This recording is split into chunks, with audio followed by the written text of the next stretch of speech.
In this story, we will learn how some people who enter our lives can sometimes inspire us in unexpected ways and change our world. So let's start with the new story where the title is Bilinmeyen Misafir.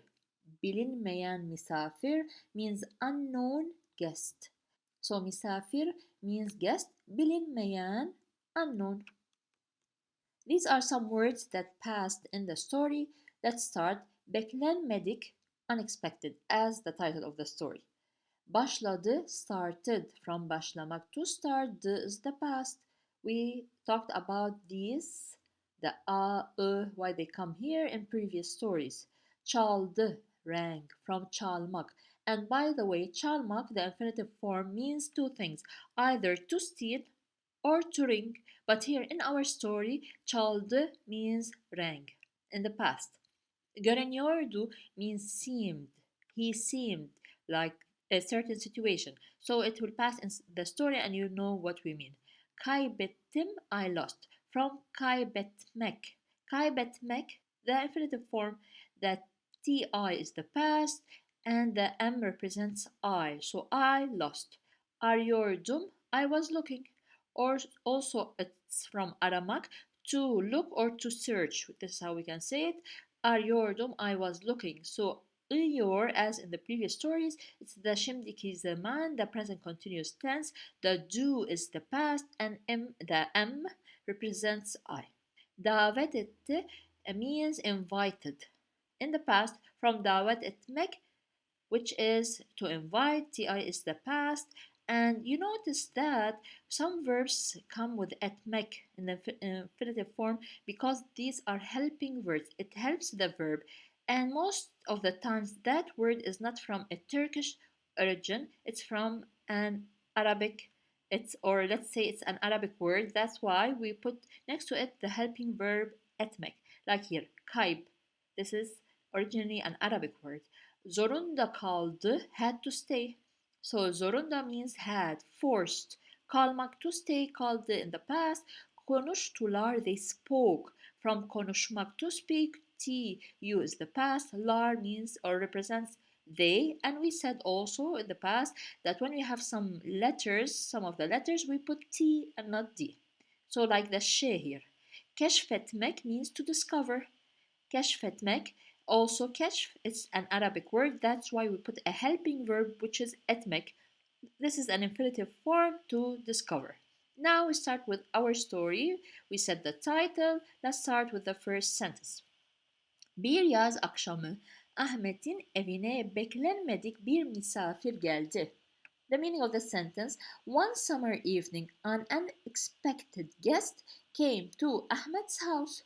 So bir yaz akşamı. Let's translate each word. Bir yaz, one summer, a summer, we can say. Akşamı, akşam means evening. So one summer evening. Ahmet'in evine. To Ahmet's house. So Ahmed is the name. In here we have noun complement. The a is the to, and we put evi means the house, and ne as a protection letter between the I and the e. Okay. Beklenmedik bir misafir geldi. A unexpected, where we say an unexpected when we want to translate in English. An unexpected who guest came, geldi, from gelmek, to come. So the meaning of the first sentence would be: one summer evening, an unexpected guest came to Ahmet's house. Ahmet, kasabanın dışında, ormanın kenarında yaşayan yalnız bir adamdı. Ahmed was a lonely man living outside the town on the edge of the forest. So, Ahmed, we say, here we go to the end of the sentence. Yalnız bir adamdı. Was, here the is the was, right? The past. Was a lonely adam, man. So Ahmed was a lonely man.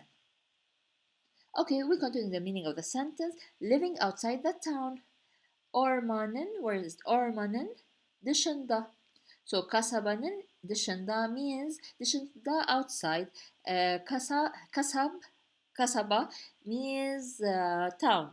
So outside the town, ormanın kenarında, on the edge, where is it? Kenar. On, that means on or in or at, depending on the sentence, translating it. On the edge of the orman, which is the forest. Yaşayan, living. The person who is living. Yaşamak, to live. Yaşayan is the person living. So the meaning of the sentence would be Ahmed was a lonely man living outside the town on the edge of the forest. And of course, if you want to get the English translation, the same as I'm explaining, I will put a link in the description box below. O gün aniden yağmur yağmaya başladı. Let's stop here because it's a full sentence since we have a verb. So the meaning of this sentence, that day it suddenly started to rain. O gün, that day. Aniden means suddenly. Yağmur yağmaya means raining. Başladı, started. So here, yağmur means rain. Yağmaya means the action when the rain falls. This is yağmur yağmak means to rain, raining. Also, yes, to rain, raining, it comes together. So, o günden aniden yağmur yağmaya başladı. That day, it suddenly started to rain. Ve Ahmet yemeğini yerken kapı çaldı.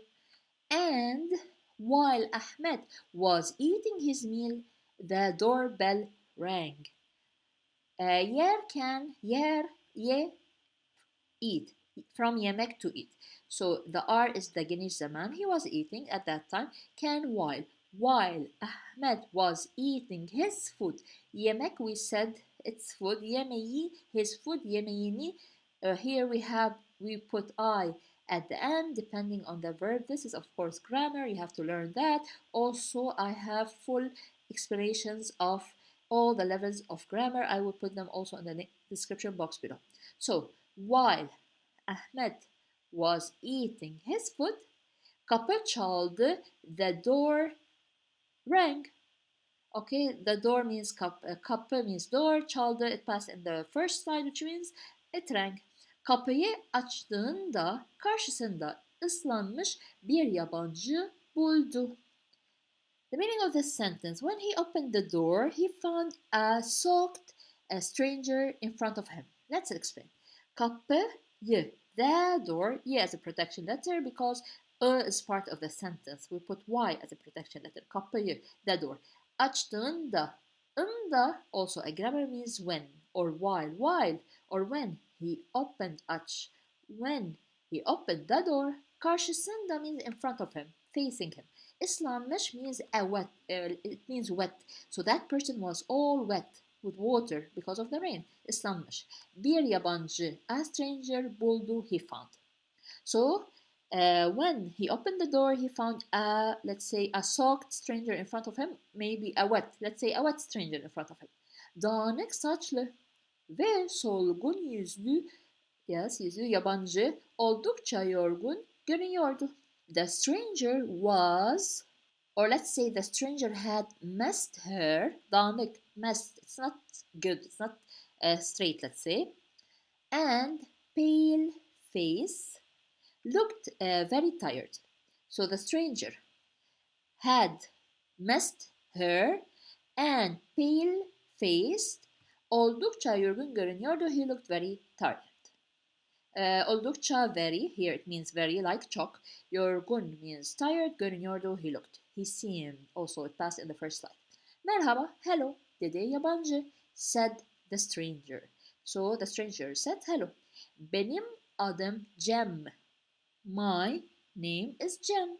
So this is the name. Benim means mine. This is my name. Adı means name. Adım, my name. So because I'm talking about me, we have to put the M. Benim adım Cem. My name is Cem. Ormanda yolumu kaybettim. This is a full sentence. We have a verb.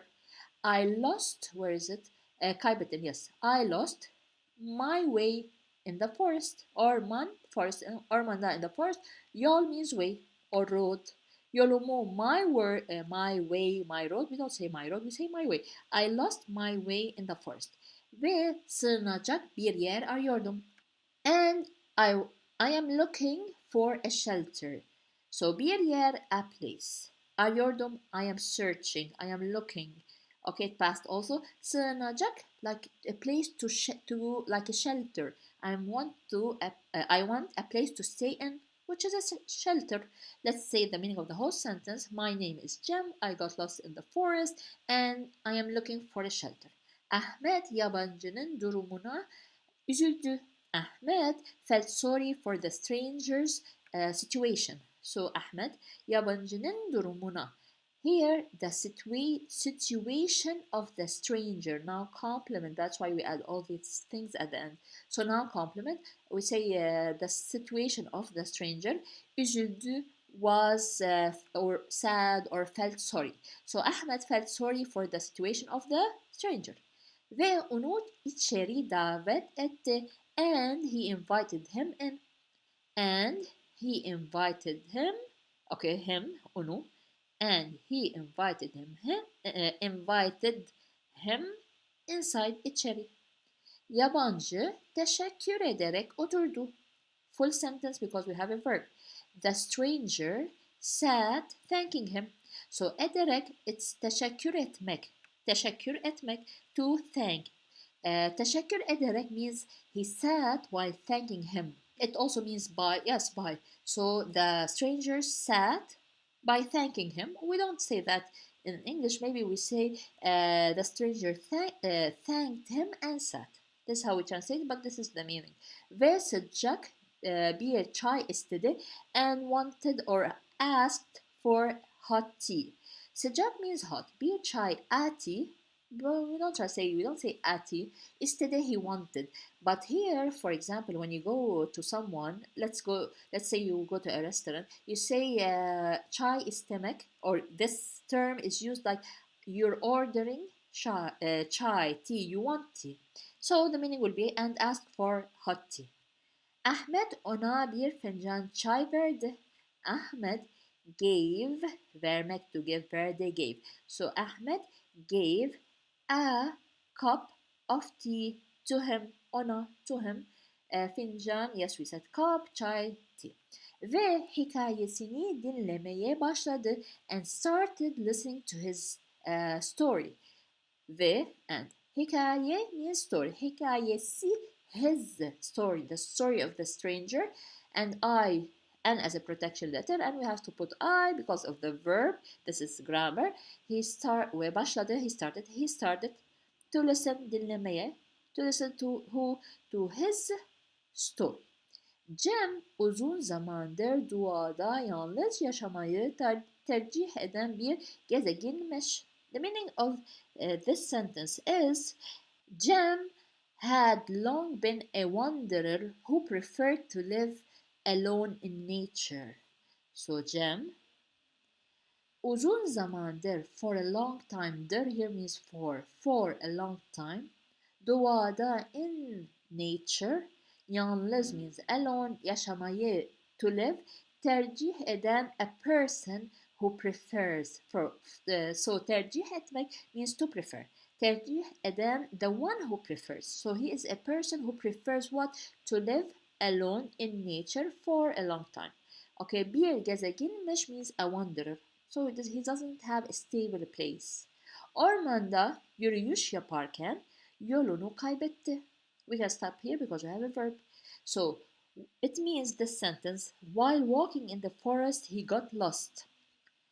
Yaparken, yürüyüş yaparken means, yürüyüş means the action of walking. Yaparken, while doing. We don't say while doing walking. No, this is wrong. We say while walking in English. While walking in the forest, he lost what? His way.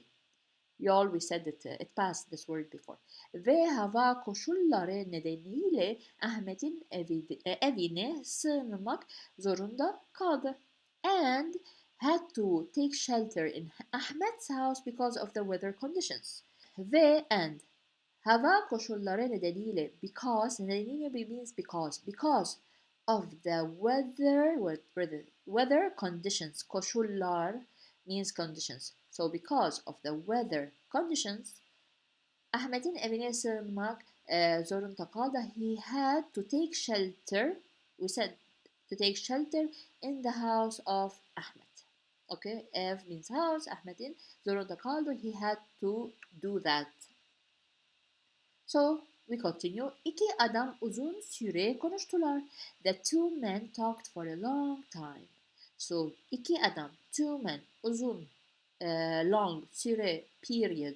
It means period. But we don't translate it this way. Konuştular, they spoke. We translate it as the two men talked or spoke for a long time.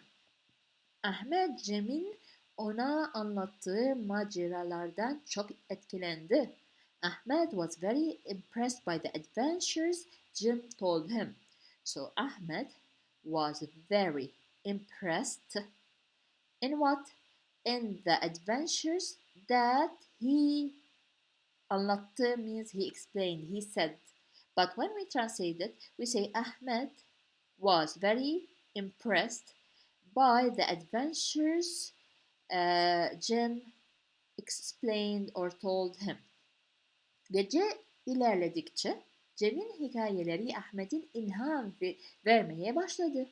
As the night moved on, or we say maybe as the night wore on, Cem's stories began to inspire Ahmet.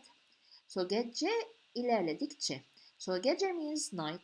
İlerle means to the front. Dikçe, this action is going on and on. So the night is passing. And what happens to Ahmed? Cem'in hikayeleri, Cem's stories Ahmet'e ilham vermeye başladı. Started to give inspiration to Ahmed. So as the night passed, we can say it this way, as the night passed, Cem's stories began to inspire Ahmed. Kendi hayatında her zaman yapmak istediği şeyleri düşündü. He thought about the things he had always wanted to do in his life. So kendi hayatında, his own life. Her zaman yapmak istediği, her zaman always yapmak istediği, wanted to do şeyleri, things düşündü, he thought. So let's translate it now properly and follow with the cursor. It means he thought about all the things he always wanted to do in his own life. Daha fazla seyahat etmek, yeni yerler keşfetmek. So these are the things he wanted to do. Travel more, discover new places. So daha fazla means more. Seyahat etmek, to travel. As you can see here, we have a helping verb because seyahat means it is an Arabic word. So more traveling. Yeni yerler keşfetmek, discover, to discover new places. So ler means here the plural. Sabah olduğunda Cem ayrılmaya hazırdı. By morning Cem was ready to leave. So sabah olduğunda when the morning came, or we say by morning, Cem was ready, hazırdı.